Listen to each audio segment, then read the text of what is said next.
Welcome.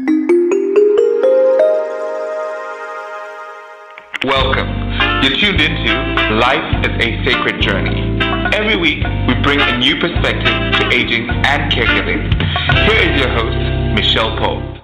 Good morning, everybody. It is so good to be back with you this week on Life is a Sacred Journey. I am your host, Micheal Pope.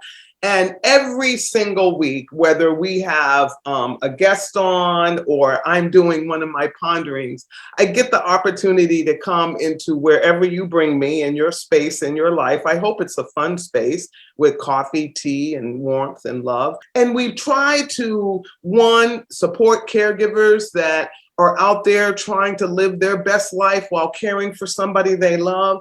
We're also realizing, I know I am, as I continue to age in place, that we're caregiving all the time. Whether or not you are a paid caregiver, you're caring for a family member, as we walk through this world, if we thought about that we were caregivers to the humanity, would the world be a better place? Would we be lifting each other up a little bit more instead of this constant push and pull that is happening in our world where we are so divided? I think so. And so I am excited this morning because we get to meet another new friend to the Life is a Sacred Journey community. It keeps getting bigger and bigger. I feel like there's a net going out and just pulling all these wonderful souls in. And Phoebe, is it Leona? Leona. Okay, yes. Phoebe Leona. I love that, right? And so let me tell you a little bit about Phoebe, because then you're going to be very inspired, just as I was. And we're going to be intentional this morning, my friends. Get in, center in, get in your seat, take your deep breaths, because we're going to have a great conversation. And you know, one of my favorite words is transformation. Transformation. So let me tell you a little bit about Phoebe. So Phoebe is a dancer. I got to watch her dance on her TED Talk and dance and talk at the same time. I was like, you go, Phoebe. You remind me of Janet Jackson. Go on, because Janet Jackson can dance and sing at the same time. Phoebe gave an incredible TED Talk where she used her body as a part of the story, as a part of the communicating. I just loved it. So Phoebe is a dancer, a speaker, an author, a yoga teacher, and a transformational guide who helps us feel more embodied through music, movement, storytelling. You know, storytelling to me is so important because it's like testimony. You're giving testimony to how you make it through your life, all of that. She has become very aware and empowered by the challenges of her life. Remember, I told you about those challenges. Those things are not things to go, ooh. Those things are like, I got to move into that so I can get over and around and up and over it and then share it. That's what Phoebe has done. Phoebe also has written two books, Dear Radiant One, an emotional recovery story and transformational guide to embody the dance of life. I love that. And the other was, it's her podcast, The Space in Between. And then there's another book called Cage No More. I just found that this morning. So I'll ask Phoebe to talk a little bit more about that because I didn't delve into that. But Phoebe's story mirrors so many people's stories. But because we don't hear them, we think we're all alone and that the world is turned on us and the universe hates us because we think we're the only one that gets victimized, when in fact, no, it's not true. So Phoebe, thank you so much for coming to Life is a Sacred Journey to share your story with us. I'm excited and I feel your vibration through Zoom already. And I just say, I'm so excited that you're here, because when I watched you last night tell your story through movement and all of that, it's a story of grief. It's a story of pain, but it's also a story of awakening. So will you kind of take our Life is a Sacred Journey family through your story? Yeah, thank you so much, Micheal. Oh, it's so good to be with you. And, as you were speaking, I was, and sharing your words of wisdom, I was just receiving all these chills down my body. I usually feel that. I talk a lot about in my journey about, how our body is always responding to these messages. And my body was just responding to your truth. So thank you for sharing your words of wisdom. Yeah, the story that I share in the TEDx talk, and it's also more expansive in the book, Dear Radiant One, is my story of grief, where, here I had kind of my life all figured out, Married, love that. I know, married, had the dream job at the time. We just bought our first house. It was literally my dream home. Everything that I had imagined, it was there. And I woke up in January, with all of my life, all the pieces clicking into place, finding out that my father died in his sleep. And before I kind of take us forward into that part of the journey, to take us back, I had a very complicated relationship with my dad, where he was my primary caregiver from 8 to 15. When my parents split up, I lived with him. He was a Vietnam veteran, so he had done 2 tours of Vietnam, and he had he came back broken. We didn't have the words of PTSD at the time, because it was the late 70s, early 80s. We didn't really come to that terminology until really the 90s. Right. And so he was suffering, and he self-medicated with drugs. And so he loved me so much, but it was a very confusing childhood, because he would go into flashback. He would go into rage, unexplicable. All of a sudden he was just angry, and I was scared. So I had this very tumultuous relationship with my dad. And then at 15, I moved out of my home, and he disappeared. He disappeared for about 16, 18 years, and then entered back into my life for about 4 years, where he had been rehabilitated, no more drugs. He had been actually arrested, which was the biggest blessing for him, because when he was arrested, he had to get clean. And he was a very charming man, where people loved him and they wanted to help him. And they said, listen, you don't have a drug problem, you have a PTSD problem. And he was like, what? So they sent him right into rehab at the VA, and he was able to get 100% disabled from the government. And he lived this really beautiful, humble life, clean, sober, happy. It was like he was able to die in peace. And so when I found out in January that he died, and we had those 4 years of our rehabilitation and our relationship, I was so grateful that we had that time, and that he was able to die in peace after living in hell for so many years. Mm-hmm.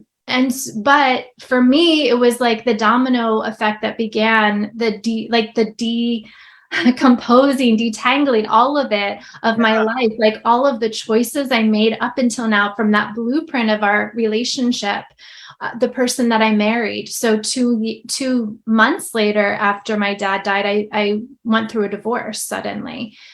And so it was just like, okay, here we go. And then I had to move out of my dream home. Then I had to put my dog down. Then my health was an issue. So it was just like, it just kept. Yeah, I was getting ready to say, did you feel like wham, bam, bam, bam? It's like I'm stuck, but I can't get down far enough. Oh. Yeah, it was, January, March, all of these other things happening. And then October, I will never forget, mid-October. And my mom had come to visit me several times, put the dog down, helped me in the hospital when I had to go to the ER. And I woke up one day, mid-October, and I called her and I was like, I'm not teaching today. I was teaching yoga at my yoga program. And I said, I'm going to drive it's like a 4 or 5 hour drive to West Virginia. And she's like, okay. and okay.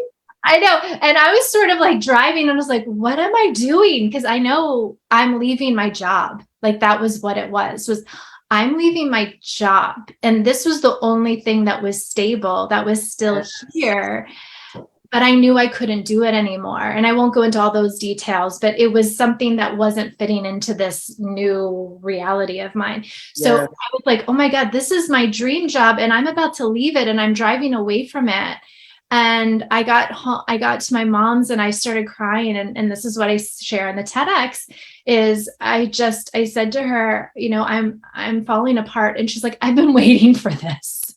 Like I was apologizing for my breakdown. And she said, I've been waiting for this, ever since, like, you just kept getting punched. I was like, yeah. And I honored that breakthrough. I really see it as a breakthrough, not a breakdown. In the middle of it, I felt like it was a breakdown, but I knew there was something on the other side of it. And I honored, staying in bed. She made me food. She brought me food every morning and took care of me. And I cried every day. My face was all puffy. And I was like, what am I going to do? And I just had this idea, like, this can't be my story. This is not going to be my story. There's something else on the other side of it. And so I said, okay, what brings me joy? Well, I love to teach. I just don't love the scenario that I was teaching in. And I want to travel more. I made these choices in my life for two men that were no longer in my life, my father and my ex-husband, that kind of kept me in one place. And I said, well, I love to travel. So I came up with this idea of starting my business, nOMad, where I organize retreats. So that's a little bit, and there's like the whole beautiful journey of that, but that's where I'll pause for a moment, because what the wisdom that came through in that was, we have a choice in those moments of breakthrough where we can say, is this my story? And it never has to be that story of the spiral down. Like, yes, we might have to spiral down for a little while, but we also have an opportunity to see that there's something else here. There's something else at the bottom of that pit that wants to be born. And I'm so grateful I found that in that moment. And if you, my friends, get a chance to go to the TED Talk and look at it on YouTube, that's exactly the movement that Phoebe makes. You can see it. It's a coming into, because remember, I'm always telling you, this part of us, this part of our being, our core, like our back, this trunk area that holds the heart and the lungs and all of that. It is so pliable. I didn't realize this, but it is. And it sinks in like this. And your body does this when it's in pain and you're carrying grief. But as you grow into that place of joy and happiness, your body it does something. It transforms. And you can see Phoebe do this in her dance. And I say it when I work with folks with dementia. I said, when you treat them with love, you see this person who seems like they're lost in a tule fog. You see them perk up and look around and want to be engaging with you. And it's because you're more open. You're like this instead of like this. Imagine you met everybody like this. Many people do, though. So many people do. And, there's a great saying, the issues are in our tissues. And, that's not mine. It's okay. That's so good, because the whole universe is sharing all the time. Yeah. We carry our stories in our body. And so we have these defeating stories that, right? It's like, yes.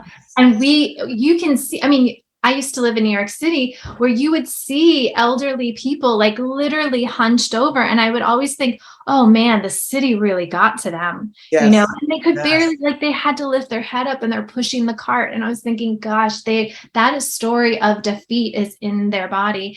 And we can, and that's a lot of the work that I do too, Micheal, is understanding the stories are in our body.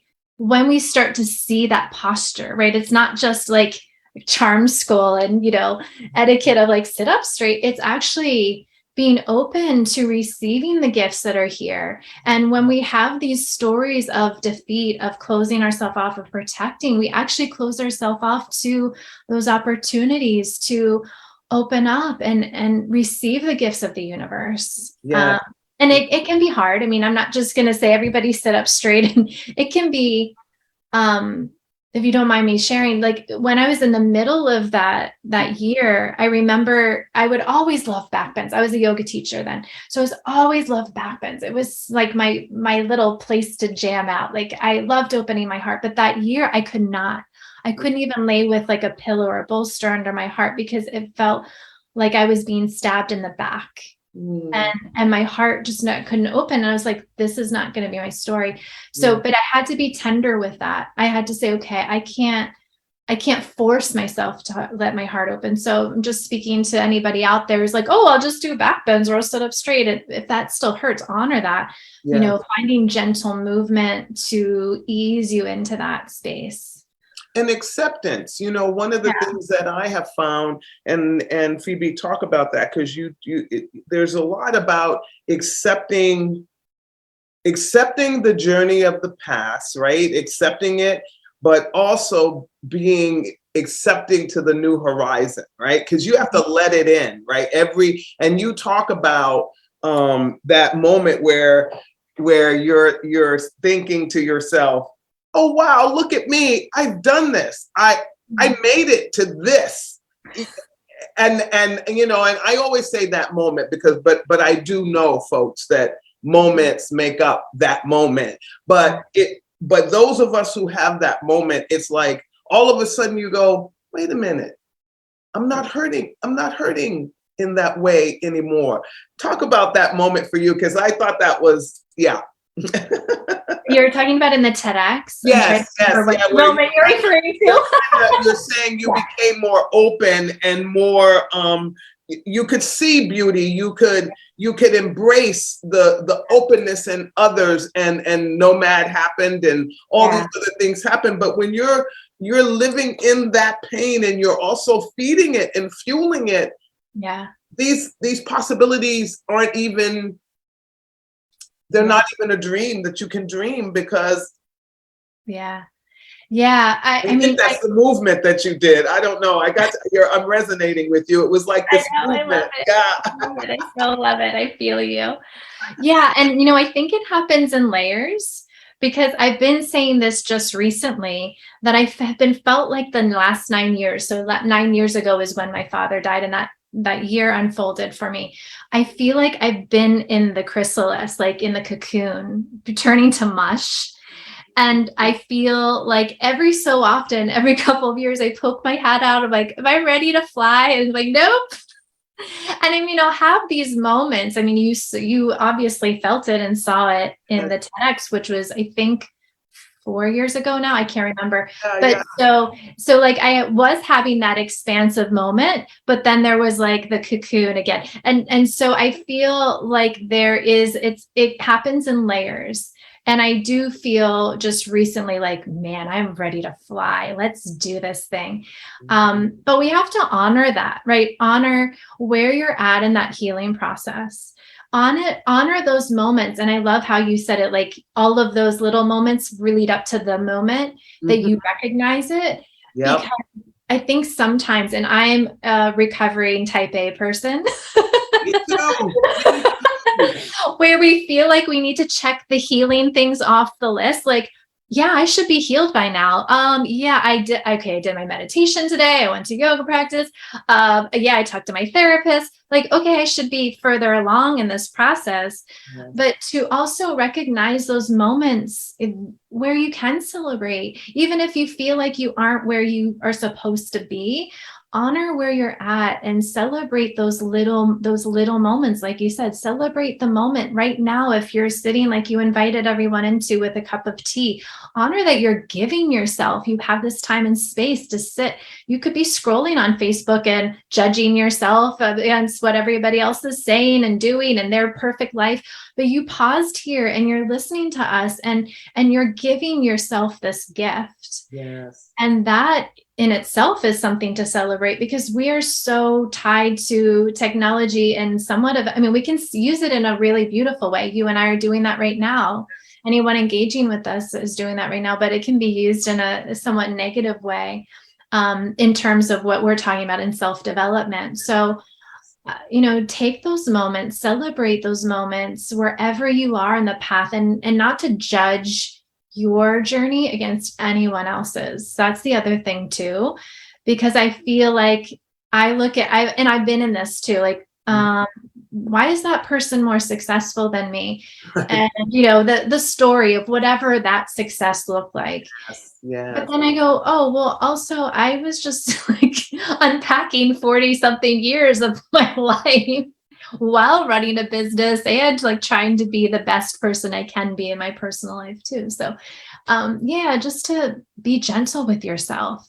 I say that all the time. It's oh, Phoebe, you're such a kindred to me. It is that. It's like, and have fun with, Yeah. and look at life as an adventure. I watch children a lot, because I love them, and I'm there. I engage with children in my life, and that's what I love about them. That sense of abandonment, especially before they are 5. Before we push them into our world and try to conform them. They have to eat lunch at noon and go to the bathroom at a particular, weird stuff that we do to them, to us as a humanity. But before then, they're excited and they look for adventure, and nothing is impossible until we say don't, or we teach them to be afraid. And so what you're saying, Phoebe, in the transformation journey then is, our parents weren't trying to hurt us, guys. We're just having to unpack some of that stuff and allow that part of our soul to be rekindled. Is that what you're saying, kind of?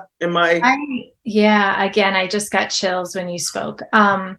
It's a remembering. It's a remembering of that essence of who we are. And you can say it's, you before you were 5, like you said, it could be your soul, like the soul that entered into that body. But I feel that it is this deep remembering. And I feel like I want to speak also to our future self too. Of like and this might sound a little weird, remembering of your future self, like speaking to what I have found recently. I have this beautiful pillow that my mom embroidered for me as a child, and it's like Twinkle Twinkle Little Star, the song.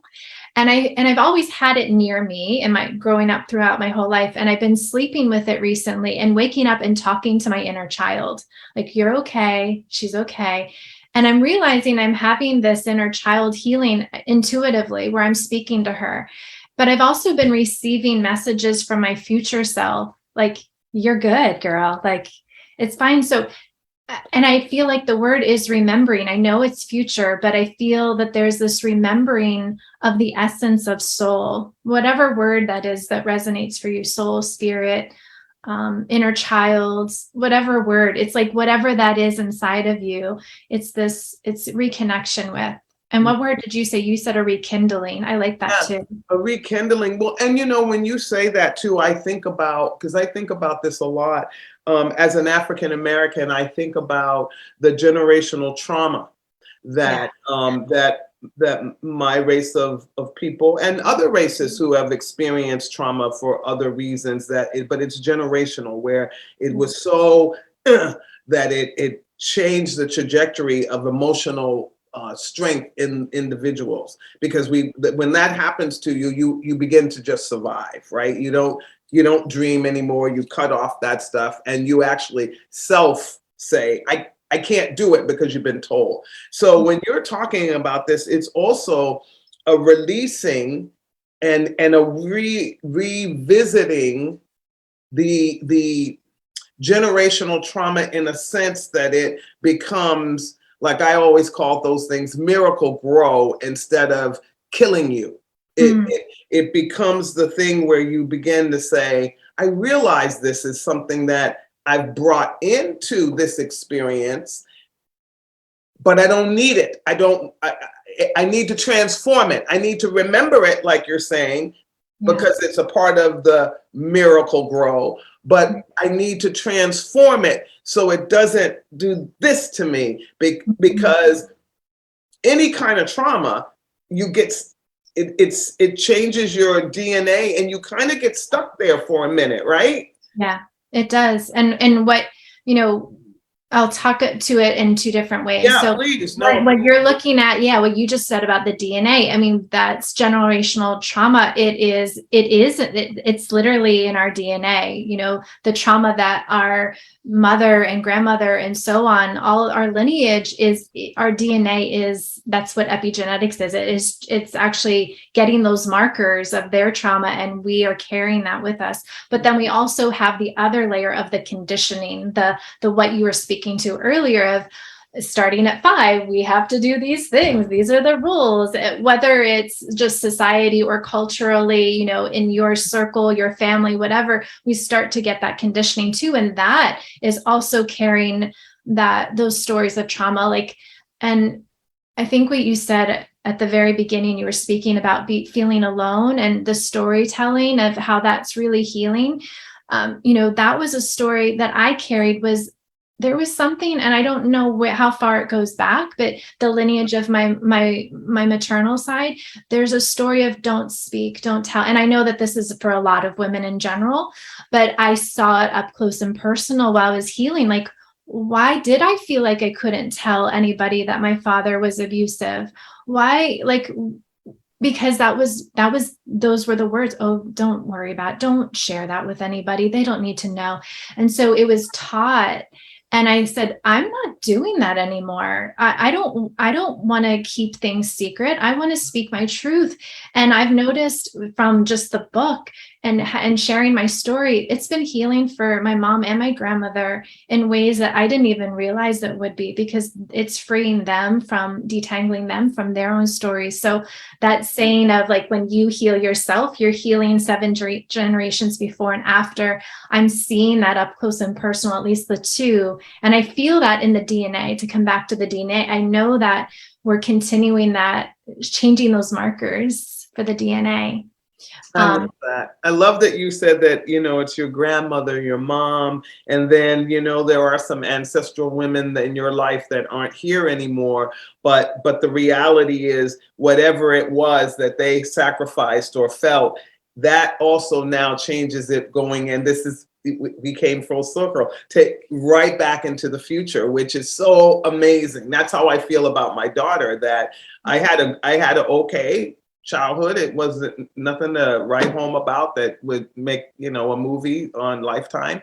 But I came out of it with some scars, with some damages. And I couldn't, like you were saying, I wanted to make sure if I were going to go into the world, as a parent, particularly after I had a daughter. I mean, I definitely with my son, but my daughter, I looked at her and I said, she can't be the type of baby woman that I was, because I hated myself in a time when I should have loved myself, in my 20s, when I was really, like I tell people, just as cute as a button and all these kind of things, and that I couldn't see any of that. Yeah. My value was something that could be purchased, meaning clothing and going to restaurants, and just like you were saying, you go from one life where it's like, oh yeah, I got the red bottom shoes, and then and the next thing you know, whoop, yeah, and you're like, yeah. Is that my happiness going down the roadway there, never to return? Right. And oh man, that evolution that you had. Yeah, that surface happiness. To speak to that, I remember so many times, that's when social media was just starting to be a thing. And I remember putting up photos to convince myself that I was happy in my marriage. And feeling like I was having a moment where I was I don't feel good about whatever he just said to me, but I'll put up a picture and that moment will be happy. I was convincing myself, not just the world, but I was convincing myself that too. So yeah, when we have those things taken away from us, it's actually for us. Right. It's really for us, so that we can remember that essence again, to what we were saying. There's one other thing that I wanted to touch on. Oh, please, Phoebe, you're amazing. You can talk all day with me if you want to. Well, because you were speaking specifically as an African American, and I was thinking too, I mean, I come from a belief system that our souls choose our situation. They choose our parents, they choose the location, they choose our skin color. And it's really, truly such a it can look at like, you can look at that from the eyes of victimhood of like, why was I born with this color skin? Why was I born in this socioeconomic situation? But we can also see this, our soul knew something, that there was a lesson to learn, lessons to learn in that color, in that social situation, in, you know, the choice of my parents. I mean, I could have looked at like, why was I born into this situation with my dad who just was, you know, a mess? Why was I born into this? I could have looked at that. And I did for a period of time. I definitely did for a period of time, looked at it through the lens of being a victim. Mm-hmm. Then I realized we have something bigger going on here that is not about us. It's not about my little story. It's this collective story. And so if we have these gifts that we could see as obstacles, it's going to shift so much our consciousness, our collective consciousness.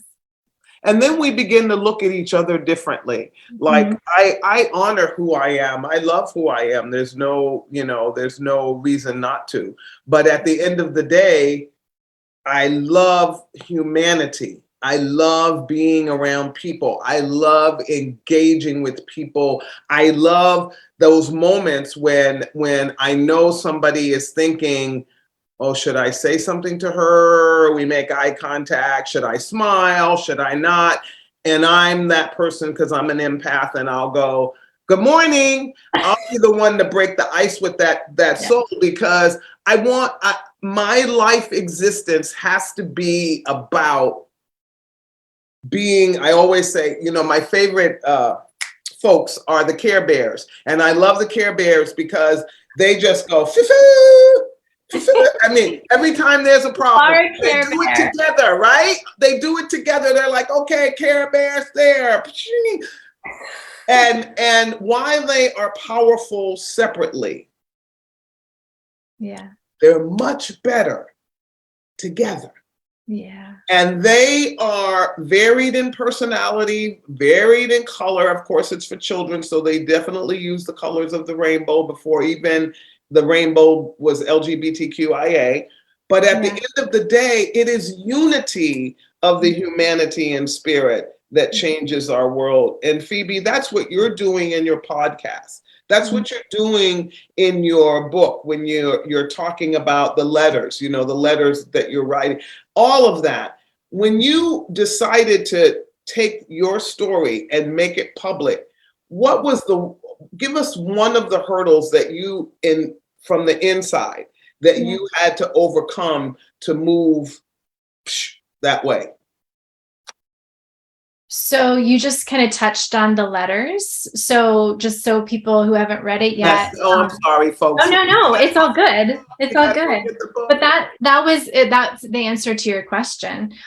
So I write, so the first third is telling the story chronologically, just to give some sort of foundation and for people to understand the childhood that I was raised in, that we touched on a little bit here today. And then the rest of the book, I write letters to the emotions. The letters to what we call the shadow emotions: anger, fear, grief, and then the other lighter emotions: joy, gratitude, love. And so that was my struggle. What you were asking was, I knew I had to tell a vulnerable story. I knew I had to tell a vulnerable story, but I knew that it couldn't be about me. It wasn't just like, woe's me, I had a sad life. No, there had to be a purpose. So I had to be really clear with my why. So every story I put in there, I always ask myself, is this necessary? Because I put really, really vulnerable moments in there, things that I had not told my mom and my grandmother. And I had my mom read it first because part of it is her story. So I wanted her to feel good. So that was one thing. I needed to make sure my mom read it and felt good. The other one was, how do I get to this place where I'm so vulnerable? And I know that this is necessary. Like whenever I said, is this necessary? Yes. Okay. How am I going to do this? How am I going to get to that place that I can be so vulnerable? Well, I grew up writing letters writing in my journal, not writing. Well, letters, yes. They were letters to myself, but I also would write like letters to my dad when he wasn't in my life, like trying to make amends with him because I didn't know if I would have that moment in time. So I would write letters to him. And I'll actually touch on that in a second. Let me come back to that. So I said, oh, I write in my journal all the time. I'm super vulnerable there. What if I wrote a letter, like as if I'm writing in my journal, and I'll write and I'll make friends with fear and I'll make friends with anger. So that gave me this way that it wasn't about like being in a book and somebody's going to read it. It was really this intimate experience that I knew so well of writing to my journal. Mm-hmm. So that was the struggle that I kind of found my way into. The power of writing, I want to touch on that for anybody out there. So I don't share this in the book. In fact, my editor, we played with this, what I'm about to tell you. And she was like, oh my God, Phoebe, this needs to be in there, but I don't know where it's going to fit. Okay.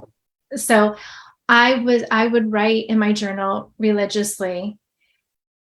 January 8th in 2001, I wrote in my journal, I wrote a letter to my dad.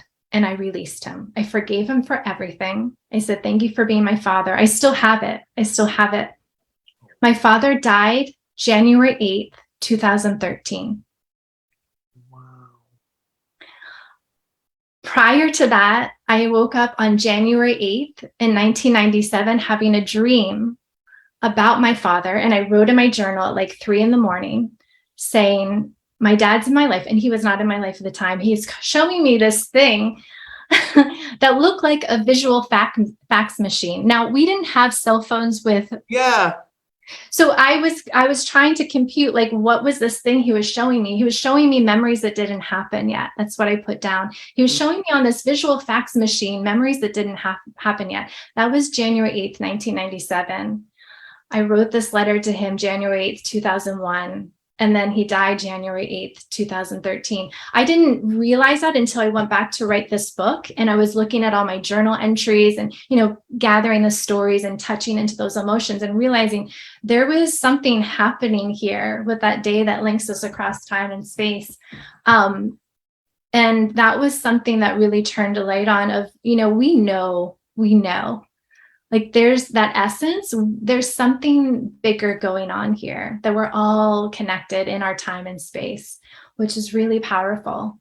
Oh my gosh. I felt called to share that. It didn't really. That is so powerful. And what I love is also you are looking at your life through the seasons of your life. When you look at the times that things happen and how you reacted to them, or I love the journaling when you wake up. I've said to folks here on Life is a Sacred Journey, get something, a pen, something, put it by your bedside so that you don't even have to get up, because I've had some of and they're not new thoughts. I found them in books later on or whatever, but it's to keep the messaging alive. When you study the universal study of life, they always say things will come to you in threes. And so they'll come to you in ways that you're like, oh my gosh, that's exactly, that's what Phoebe said to me 3 years ago. And that, you start to have these epiphanies of life. And so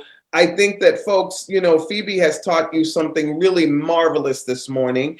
I want you to, because I'm ordering mine. I just didn't, I order stuff and then I don't get it in enough time. But Dear Radiant One, an emotional recovery story and transformational guide to embody the dance of life. And that is beautiful. And we're gonna get that and read that. But I also want you to check out her podcast and check out the TEDx presentation, because you really get to see this combination of storytelling and movement, and we've had many folks on Life is a Sacred Journey where they use art and movement and poetry writing and singing and drums, oh my gosh, and breathing and the yoga that Phoebe's talking about. And when we think about all those things and we bring pieces of those into our lives, it's not being frou-frou. Some people are very afraid of all these topics that we talk about. And I'm not judging you. I'm not judging you at all. But what I'm saying is, let's open up a little bit to the possibility that something might make you feel good. And it's not alcohol, and it's not drugs, and it's not any of those kinds of things. It's just like your inner self growing. And Phoebe, has this ability in her way of being vulnerable with you, that you see the authenticity in the story, and you see that, oh my gosh, I know her. You know that feeling, you guys, that it's not like you're meeting a stranger, you're meeting a kindred. Like I said to her, you're my kindred, because we are each other's kindreds. It's just that we've been blown off into these stupid places that we think that we don't know each other, and we do, don't we, Phoebe? I know you. You're my sister. I know you. I know. And when you were dancing with your partner there, when you guys were dancing, that's what also dancing shows, this fluidness of how bodies can interconnect with each other when we just let them be. Yeah. Yeah, something that I'm really excited to be sharing is I'm doing Dear Radiant One readings in person, where we're bringing in dance. And in fact, in September in New York, I'm going to be putting this together. I keep adding layers in because I love co-creating. So I have a friend who's a painter, and he's going to paint behind me. So the last time we did it, I danced in front of a huge, beautiful piece of artwork he did, and it was in reflection of his childhood trauma. And so when I saw it, I said, I have to dance in front of that. So I did my first book reading in front of his work, and a friend who's a poet read some of my book like a poem. So next time we do it, he's actually going to paint with me while I'm dancing. And then I have another sound healer who's going to do the soundscape. So we're layering in this because I love storytelling, but what you were just speaking to with the movement, I think there's something more visceral. Like we can sit here today and hear each other speak, and everyone listening will feel something. But when we have movement and we see breath, and we can see like the issues in the tissues, like we shared, and how to transform, how that journey of transformation, where there aren't words, it goes beyond words. Yeah. Putting it with the words, it helps kind of connect the dots. So that's one of my new missions in life, is the storytelling through movement, with movement. And I'm using Dear Radiant One as a tool to love that. I love that. We're going to have to get together. You're going to have to come to California, because I'm envisioning something like that, because we use art as a therapy, just because we're a medical model, for folks with dementia. And I'm thinking the opening of the art of a person with dementia, and putting a dance to dementia. Yes. Because I think that people think dementia is this. Right. No. And it's not. It's my friend Chris Bravo documentary. He talks about it too. It's more than just the loss, you guys. And I know if you're a caregiver, you've lost somebody that you love, or you're slowly losing someone you love. But if we can help you to just enjoy them a little bit more while they're still here with you, and that you are opened up to the possibility that there's a new soul in there waiting to connect with you. So Phoebe and I are going to be talking, because I think movement. I'm feeling so much hearing you speak. I'm feeling so many ideas come through. I know, me too. And that's why I'm like, So where are you in California? When I'm coming to visit you? I know. I'm in the Bay Area. I'm in the Berkeley area. And, I think you and I should talk and write a grant or something, and get you out here for even a training for folks, or just for, because I think when we provide care, and this is not a ding at none of us, because we're all learning as we go. We need to break out of these traditional molds of care, to the point where we take away the life of someone, because we keep saying, we're doing this to make you safe. And as we do it, we take the sphere of their life and we ratchet it down to almost nothing. Yeah. And you could help us to really embrace the openness of all of that. So I think this is a good conversation. Can I say one more thing? No, you can say whatever you want. Something that I study with Alexander John Shaya. He is a beautiful teacher. He uses the language of Christianity, but he's an anthropologist, a psychologist. He has so many ways of teaching. But he was teaching in one of my classes about the language of Aramaic. Aramaic is the original language of the Bible, and how he was saying that there's only, I can't remember the exact number, but it was like 2,000 words in this language, because it's not what you say, it's how you breathe it. And when he said that, I was like, oh, right. Yeah.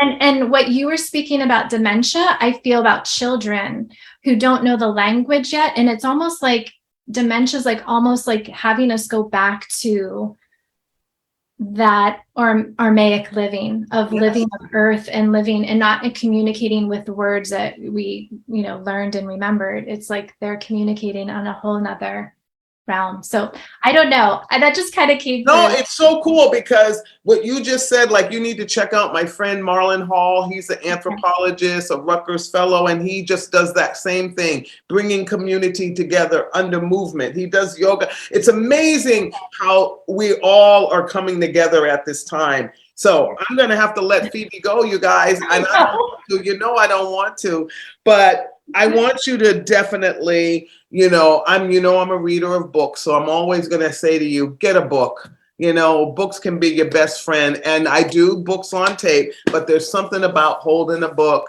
and then writing in it. I write in my books. This was so pretty. Yes, it is. And it's also something you can write in, because the reason I say that, my friends, is a book is to be read more than once. Just like a movie. I just watched Steel Magnolias the other night, and I thought, oh my gosh, I forgot that whole piece of the movie. Oh, yeah. Okay. And when you go back and you go, oh my, if you write a note about how you feel about that particular thing, that aha in the book, any book, Phoebe's book though, I'm talking about right now. And you write down how you felt about it, 6, 7 years, 5 years, a year later, you pick up the book, you read it again, and you go, oh my golly, I have changed. And you left what Phoebe's talking about. You left that little footprint of your past self, or actually current and past and future self, right there. And then you went back and revisited her or him or them and said, And that's it. You don't have to do nothing else, my friends. You don't have to do anything else.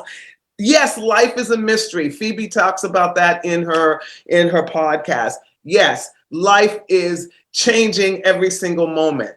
But my friends, when you reach out and truly love people for who they are and forgive yourself and forgive others, you can have a wonderful experience. It doesn't mean you won't prick your finger in the thorn of the rose. You were not promised a rose garden, but you were promised an incredible life. So Phoebe, thank you so much for being a lioness in all of this. And I am so honored and so humbly, oh man, I am so excited that you get to be in my life now for the rest of my life. That is amazing. Well, because it's amazing. Now that you're stepped in here, you can't step out. So I'm here, girl. I'm here. So is there any last word? And actually, tell them how to find your podcast and find you and to be engaged with you wherever they are. There might be some folks out here that would like to get into a project with you or have an idea. How do they contact you? Yeah, I love that, because I love to co-create in so many different ways. So I have a website, phoebeleona.com. It's just my name.com. All of the things are there. And I also have my own company, the nomadcollective.org, but it's linked to my website. In terms of the podcast, you're speaking of Nomads, the space in between. I am taking a little bit of a hiatus, but I'm going to invite you on when I come back. Please, Micheal. Yeah, please. I would love to get your story and dive into that. So yeah, that is out there wherever podcasts are. People can access it, but I'm just taking a little bit of a break. So nothing new coming out. But if you're new to it, then you have lots. It's all new to us. 40 episodes to catch up on, and then we'll shop back in January. All right. So friends, you know how I end. Let's thank Phoebe. I know if I had my speaker thing, we would have the applause thing. Felicia needs to help me figure out how to use that thing again. I forgot. You know, anytime I don't do anything on a regular, I forget because I want my brain open for new and exciting. So the other is this.